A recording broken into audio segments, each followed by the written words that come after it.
নমস্কার দর্শক। আমাদের স্যারের মন খুব খারাপ, খুব খারাপ। তাকে যমুনা ছাড়তে হবে।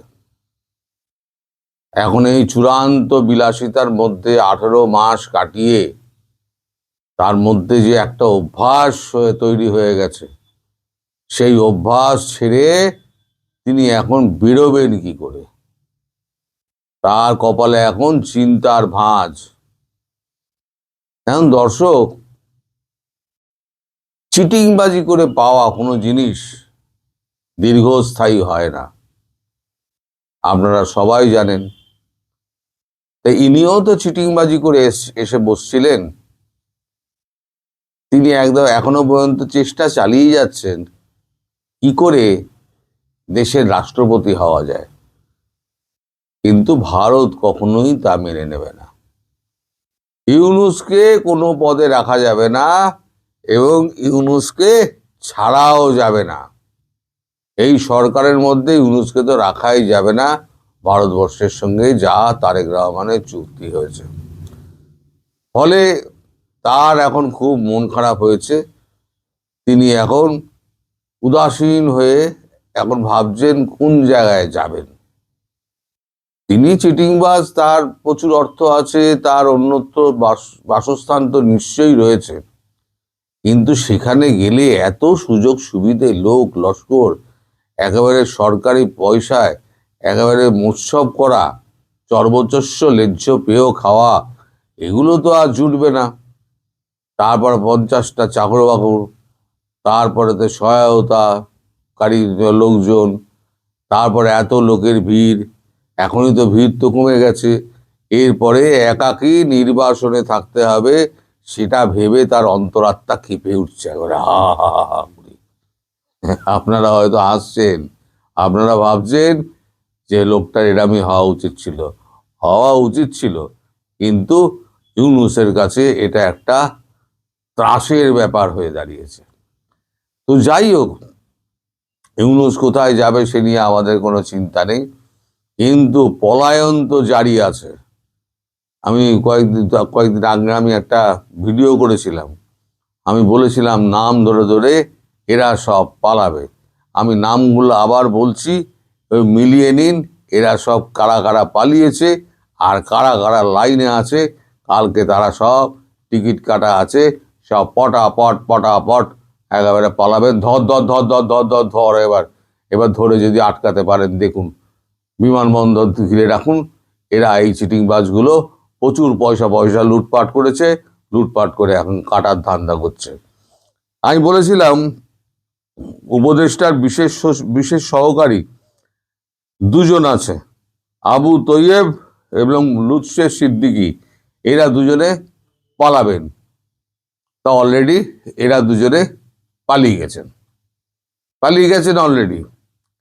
আচ্ছা, বাকি যে 9 জন জানিয়ে দিয়েছিলেন তারা পালাবেন, তারা হচ্ছেন সালাউদ্দিন অর্থ, রিজওয়ানা পরিবেশ, যিনি বড় বড় কথা বলেছিলেন আমি অন্তত পালাবো না, তিনিও পালাবেন, আগামীকালই হয়তো পালাবেন। Sharmin Murshed work and establishment, Farida Akhter livestock, Faruki Azam অর্থ ও মুক্তিযুদ্ধ উপদেষ্টা, জাহাঙ্গীর আলম চৌধুরী স্বরাষ্ট্র, তাই খুঁজে পাওয়া যাচ্ছে না, তিনি সম্ভবত বাইরে চলে গেছেন। তৌহিদ হোসেন, তিনি বলেছিলেন আমি পালাবো না, আমি থাকবো, তিনিও কালকে হয়তো হাওয়া হয়ে যাবেন, কারণ তার পরিবার কিন্তু চলে গিয়েছে। আচ্ছা, খলিলুর রহমান, সে তো এনেছে, সে তো মার্কিন যুক্তরাষ্ট্রের নাগরিক, তিনি তো যাবেনই। আর শেখ বশির বিমান ও বাণিজ্য। এছাড়াও আরো একজন রিজাইন দিয়ে দিয়েছিলেন, তিনি হচ্ছেন আপনাদের আইজিপি। আমি বলেছিলাম তিনি পালিয়ে যাবেন, তিনি চলে যাবেন, তিনি জানিয়ে দিয়েছিলেন। তিনি 15 তারিখ তিনি রেজিগনেশন দিয়েছেন এবং সেটা অ্যাকসেপ্ট হয়েছে। তিনি বলেছেন অ্যাকসেপ্ট না করলে আমি ছেড়ে বেরিয়ে যাব, আমার আর কোনো দায় থাকবে না। কারণ আমার আর 8 মাস বাকি আছে, আমি এ দায়িত্ব আর সামলাতে পারবো না। এবার তিনিও কাটার ধান্দা করছেন, তিনিও কেটে পড়বেন। আচ্ছা, এদিকে আপনাদের তিনি হচ্ছে আইজিপি, হচ্ছে বাহাদুর আলম। তিনি আইজিপি। আচ্ছা, আর একটা খবর হচ্ছে, যেটা আমি গতকালকে বলেছিলাম, সেনাবাহিনী ব্যারাকে ফিরছে। এবার ডেটটা জানা গেছে, সেটা হচ্ছে 28 তারিখ। এই মাসের 28 তারিখ ওয়াকারুজ্জামান বলে দিয়েছে আমার সেনাবাহিনী ব্যারাকে ফিরে যাবে।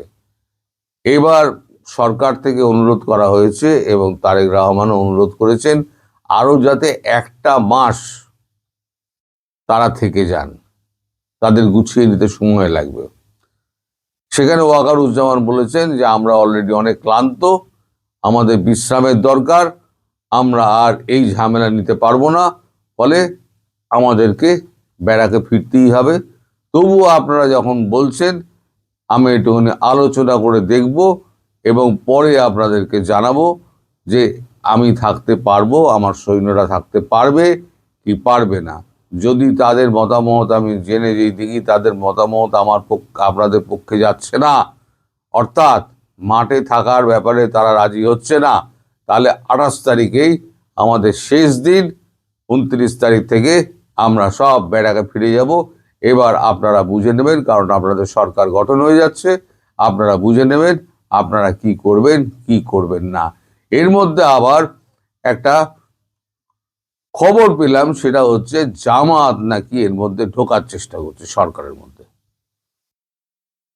মানে অনেক অনেক এর করা হচ্ছে। এই দুজনকে, এনসিপির অন্তত দুজনকে, এই নাহিদ আর আক্তারকে ঢোকানোর চেষ্টা করা হচ্ছে। সেক্ষেত্রে বিএনপির আবার মতভেদ আছে। যে বিরোধী দল একটা গঠন হয়েছে, বিরোধী দল থেকে আবার যদি সরকারে নিই, তাহলে পরে ব্যাপারটা একটুখানি গন্ডগোলে হয়ে যাবে না। ওদিকে জামাত হইল বিরোধী দলে, আবার বিরোধী দলের থেকে আমি আবার, যেহেতু এনসিপি জামাতের সঙ্গে আছে, আবার বিরোধী দল থেকে আমি দুজনকে নিয়ে সরকারে ঢুকিয়ে দিলাম, তাহলে তো এই তো একেবারে মানে খিচুড়ি হয়ে যাবে। তাহলে এটা করা যাবে না। এটা নিয়ে একটা ওদের মধ্যে একটা, বিএনপির মধ্যে একটা বিবাদ ঘটেছে। কিন্তু আলটিমেটলি আমার যতদূর মনে হয়, এই যে ভারত সফর যেটা তারেকের আছে না, তারেককে যেটা ডেকে পাঠানো হয়েছে এখানে, সেখানে আগে যা চুক্তিভুক্তি সই করা হয়েছিল, সে চুক্তিতে তো অনেক কিছু লেখা আছে, সে তো আমরা পরিষ্কার বলতে পারবো না। এবার এখানে এসে যে চুক্তিগুলো হবে, সেখানে হবে আরো মারাত্মক। সেটা হবে শেখ হাসিনার ফিরে যাওয়ার চুক্তি, মানে দেশে ফিরে যাওয়ার চুক্তি, এবং তার উপরে ব্যানটা তুলে নেওয়ার কথা, এবং তাকে রাজনৈতিক মানে কর্মকাণ্ডে যোগ দেওয়ার ব্যাপারে কোনো রকম বাধা দেওয়া যাবে না। যদি দেওয়া হয় তাহলে পরে ভারতের দিক দিয়ে সব রকম সাহায্য বন্ধ করে দেওয়া হবে। আদারওয়াইজ যদি মেনে নেওয়া হয়, তাহলে ভারত পূর্বের মতো সাহায্য করে যাবে। এখন এই ভারত বলেছে আমরা 7-8 মাস আমরা এই বিএনপিকে আমরা লক্ষ্য করব, নজরে রাখব।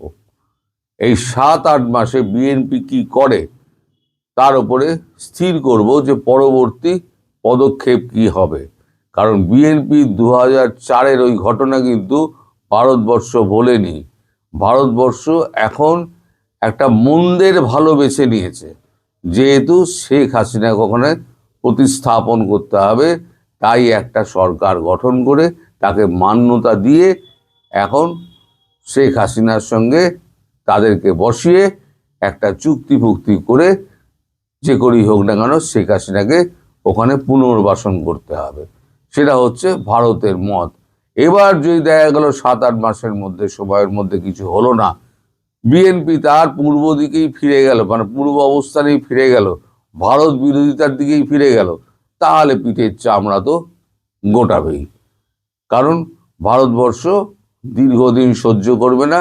শেষ পর্যন্ত ভারতবর্ষ মানে অপেক্ষা করেছে এবং নানান রকম সুযোগ দিয়েছে, পৃথিবীর সর্বত্র কিন্তু জয়শঙ্কর এই বার্তাটা কিন্তু ঘুরে ঘুরে ঘুরে ঘুরে পৌঁছে দিচ্ছেন। ফলে ভবিষ্যতে বাংলাদেশের ওপরে কি হবে বিএনপির আচরণের ওপরে নির্ভর করছে। বিএনপি ভারত বিরোধিতার কমাবে নাকি তার পূর্বের অবস্থানে থেকে ভারত বিরোধিতা করবে। যদি করে তাহলে পরে ভারতবর্ষ জোর কাটাতে দ্বিধা করবে না। এটাও কিন্তু তারেক রহমানকে পরিষ্কার ওখানে চুক্তিতে লেখা হবে এবং তারেক রহমানকে সেখানে সই করতে হবে। আর সই যদি না করে তাহলে তারেক রহমান সিধে লন্ডন, কারণ তখন আর কিছু মানা হবে না। ধরো আর মারো, ধরো আর মারো।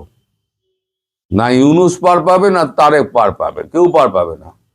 ভারতবর্ষ এবার এঁটে গেছে, একেবারে খিলে খিল দিয়ে দিয়েছে, মানে কোনো রকম ভাবে পার পাবে না। তবে আর একটা ঘটনা ঘটেছে গতকালকে, পাকিস্তানের ওই মর্মান্তিক হারের পর ওই যে আপনাদের বুলবুল যিনি ছিলেন, তিনি তো পাকিস্তানের ক্রিকেটটাকে তিনি আর ওই আমাদের ওই যে অধ্যাপক সাহেব আসিফ নজরুল, তিনি দুজনে মিলে তো ডুবিয়েছেন। ডোবানোর পরে এবারেতে বুলবুল নাকি বলেছিলেন আমি অনেক কষ্ট করে পাকিস্তানকে ঠুকিয়েছি। এবং পাকিস্তানের এই দুর্দশা, পাকিস্তানের টিভিগুলো যদি দেখেন, সোশ্যাল মিডিয়া দেখেন, খিস্তির বন্যা বয়ে যাচ্ছে। নানান ধরনের নতুন নতুন নতুন নতুন গালাগাল যদি শুনতে হয় তাহলে পাকিস্তানের মিডিয়া দেখুন, আর পাকিস্তানের ইউটিউব চ্যানেলগুলো দেখুন, শর্টসগুলো দেখুন, দেখলেই বুঝতে পেরে যাবেন যে পাকিস্তান কি অবস্থা। কেন বেইজ্জত হতে এলি? বয়কট করতিস। তোরা 27টা ম্যাচ না 28টা ম্যাচ খেলা হয়েছে, তার মধ্যে একটাই জিতেছিস, বাকি সব কোটায় হেরেছিস। যুদ্ধে হেরেছিস, ক্রিকেটের মাঠে হেরেছিস। আবার কেন নাক, আমি বলেছিলাম না এটা নাকটা ঢোকাচ্ছিস কেন ভাই? সেই তো আবার তো চুনকালি পড়বে, তার থেকে নাকটা বাইরেই রাখ। তা আমার কথা তো আর কেউ শোনে না। তা যথারীতি যা হয়েছে। ইউনুসও শোনেনি, পাকিস্তানের শাহবাজ শরীফও শুনবে না। ভালো কথা তো কেউ শোনে না, ভালো কথা বললেও কেউ শোনে না। তবে ইউনুসের খুব মন খারাপ এবং আমারও খুব মন খারাপ। ইউনুসের এই হাল দেখে আমার কিন্তু খুব কষ্ট হচ্ছে। এই রাজকীয় সমস্ত মানে ব্যাপার স্যাপার ছেড়ে তাকে একটা সাধারণ মানুষের কাতারে ফেলে দেওয়া হবে, সেটা উনি মানবেন কি করে বলুন? উনি তো ভেবেছিলেন উনি আজীবন এখানে কবরে যাওয়া অবধি উনি এখানে বসে থাকবেন। উনি তো বলেছিলেন 5-7 বছরের আগে, 5-10 বছরের আগে, আর এখান থেকে সংস্কার ছাড়া করা যাবে না। তখন কত সংস্কারের গল্প টল্প উনি করেছিলেন। এখন তো সব গল্প বন্ধ হয়ে গেছে, সে সমস্ত লাটে উঠে গেছে। দেশকে একেবারে দুধেল গাই বানিয়ে একেবারে যা পেরেছেন লুটেছেন। এইবারে তার দেশত্যাগে তার ঢেঁড়া পড়লো বলে, আর মামলা তার বিরুদ্ধে হলো বলে এবার আবার এই আদালতে ছোটাছুটি হবে এবং উকিলের পেছনে পয়সা যাবে, আবার মুখ টুকগুলো আবার ঝুলে যাবে, আবার সেই পূর্বাবস্থায় ইউনুস সাহেব ফিরে আসবে। দেখবেন আপনারা খুব শিগগির সেদিন এসে গেছে। আর বাংলাদেশের পরিস্থিতির দিকে একটু নজর রাখুন। এই যা ওই এনসিপি দুটো যদি ঢোকে এখানে, তাহলে কিন্তু ভারতবর্ষ কিন্তু ছেড়ে কথা বলবে না। কারণ জামাত সরকারের অংশ নিক, সেটা কিন্তু এগ্রিমেন্টের মধ্যে ছিল না। তারেকের সঙ্গে লন্ডনে যে এগ্রিমেন্ট হয়েছিল সেখানে কিন্তু এটা ছিল না। তারেক যদি সেই এগ্রিমেন্ট ভায়োলেট করে তারেক যদি করেন, তাহলে তারেকের কপালে কিন্তু অশেষ দুর্গতি আছে, এটা আমি বলে দিলাম। সবাই ভালো থাকবেন, সুস্থ থাকবেন এবং সাবধানে থাকবেন। নমস্কার।